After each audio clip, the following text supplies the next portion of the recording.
Hello, anigoo la yiraahdo Cabdifataax oo leh geerashka RA Auto Care oo sameeyna gawaadhida mechanically sameeyna haddaad u baahatiin waxaad naga heli kartiin 1550 Street oo ku taala San Laura area ku taala meelaha fruit center ka San Laura ku yaala garabkiisa waxaan qabanaa waxaan u sameeynaa community-ga wixii gawaadhi ka xun haddii aad u baahatiin waxaad naga heli kartiin telefoonka 747 8382 haddii aad gaadhi iib u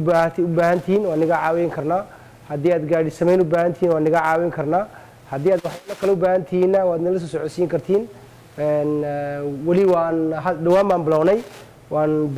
bilaabi doonaa e-test kana soo biirno waalada gawaadhida lagu eego safety-ga waan sameynaa haddii aad gaadhigu naga xumaado towing ayaan ni provide garayn karnaa dawaka haddii aad markaa waxaad naga heli kartiin website-ada kamida African Business iyo kuwan kale leeyahay Soomaalida wixii website ay leeyihiin meelaha community-ga iyo meelaha miskiidada iyo address-kayga iyo telefoonadayda aad ka heli kartiin haddaad rabtiinna waad nala soo xiriiri kartiin telefoonkuna waa san sheegay 747 8382 السلام عليكم